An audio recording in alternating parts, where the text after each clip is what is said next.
Hi folks, welcome back to my channel. So today I'm back with another solved example from the topic of welded joints.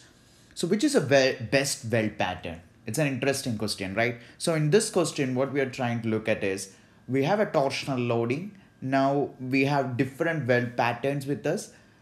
We will try to come up or will try to see which weld pattern is the best. Okay, so let's get started. So in the screen, you can see some of the common weld patterns which are widely used. So here we are trying to get a perception about these weld patterns and which will be the right weld pattern to pick when you have a torsional loading. So the methodology here, what we are going to adopt is like this. We are going to assume that we have a square space which is of dimension a by a. In all these that's the design space what we have. Within this weld space, in order to resist a given amount of torsional moment or a torsional loading, what should be the best weld pattern?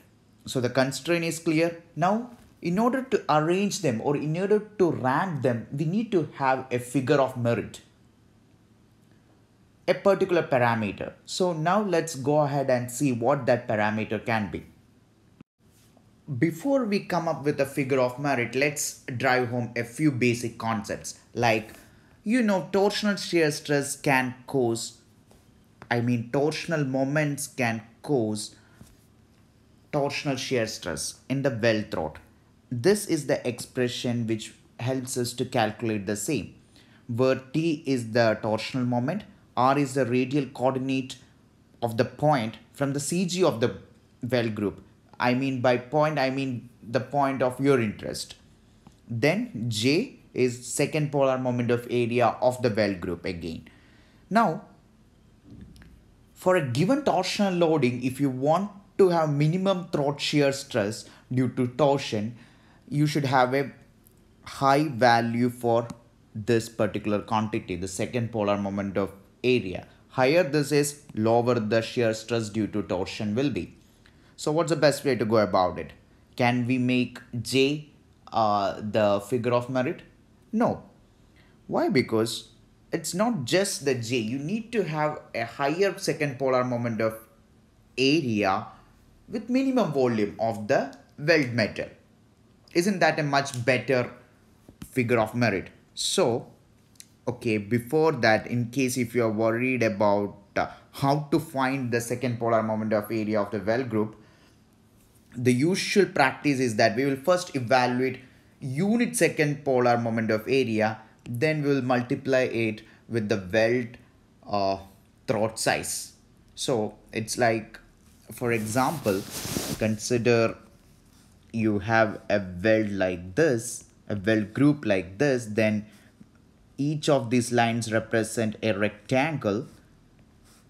If this is B, some weld length, this is again B, but this dimension is now corresponding to the, it is taken as 1, but that 1 corresponds to unit weld throat size. So if you want to compute the second polar moment of area for this weld group, first what you will do is you will assume my weld throat size is unity, then accordingly I will evaluate a unit second polar moment of area. Why it is called unit? Because it is calculated for unit weld throat size.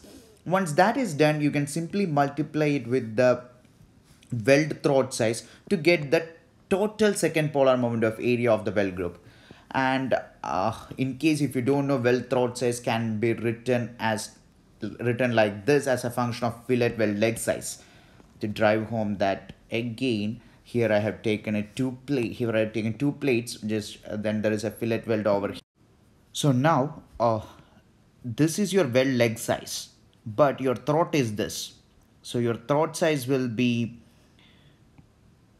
some 0.707 times the weld leg size. I'm not going to the details. Assume that we are going by a conservative approach, so usually the calculations are done for the throat thickness rather than the weld leg size. Make sense? Now going ahead, we didn't finalize on the figure of merit. So the point I was trying to explain is that it's not just the second polar moment of area, but how much polar moment of area we can get with minimum weld metal volume.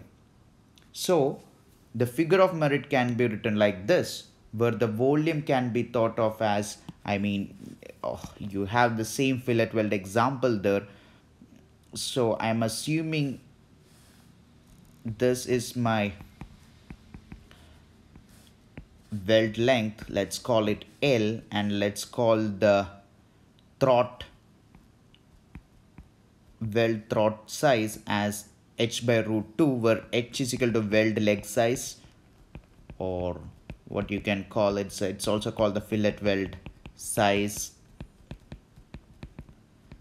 This is the value which will be usually denoted in drawings. They won't give you the throat thickness, but they will give you the fillet weld size.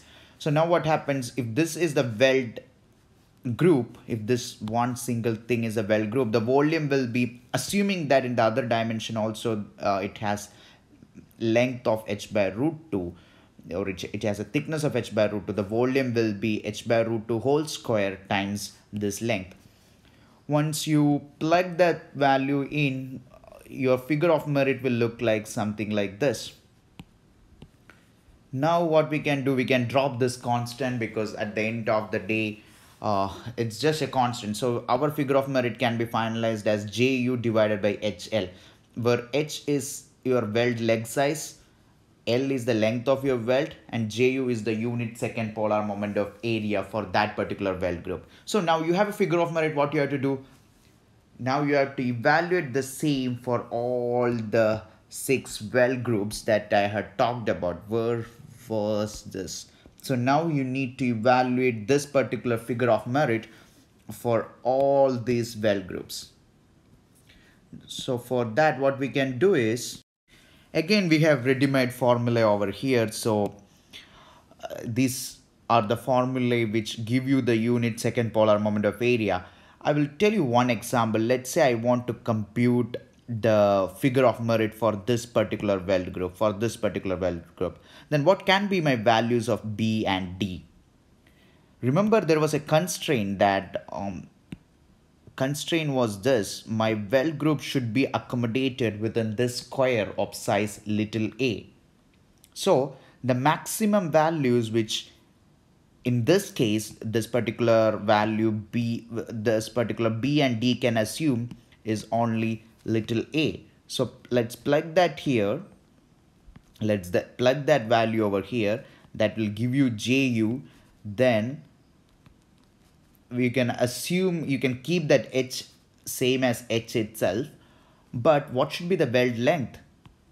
Weld length should be 2A. Why? Because that's a total weld length. Here you have a weld group of length A, and here also you have a weld group of length A. So the total length should be 2A.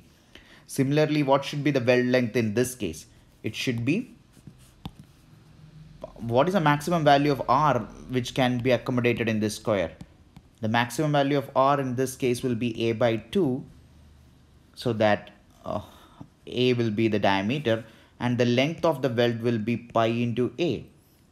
Make sense? So in this way, you can go ahead and evaluate the figure of merit for each of these weld groups. I will quickly show you how it is done for each of these weld groups, but I won't go into the details. So let's start with the first group. First, it's pretty simple here. Your figure of merit is something like 1 by 12 A square by H. Second, it takes a little bit of calculation, but it's 1 by 3 A square by H. For the third, again, it takes a bit of calculation, but your figure of merit is fairly less. As you can see over here, 5 divided by 24. Now you go to your fourth, your figure of merit is something like 11 by 36. Even further down, your fifth case, it is 0.33 A square by H. Your sixth case, it is 0.25 A square by H. So let's see, go to the summary here. So these are all the weld groups, and I have shown over here the figure of merit for each of them. So who wins the race? It is won by this particular chap, the square thing, and then 2 and 5 wins the race. It is easily understood, right? Because corresponding to 2 and 3, we have more weld mass or distributed away from the CG. At the end of the day, polar moment of inertia is integral r square dA. So the farther the weld, the farther away the weld is from the axis, the better it is. So this is, so this two weld groups, this one and this one, are the good weld patterns if you have torsional loading in your structure. I hope that makes sense. So we started with this question, which is the west weld pattern for a torsional loading case. Then we figured out what should be the exact figure of merit, what was the logic behind that, we discussed that, and then finally we figured out what are the best weld groups for this kind of a loading scenario. Thank you, thanks for watching.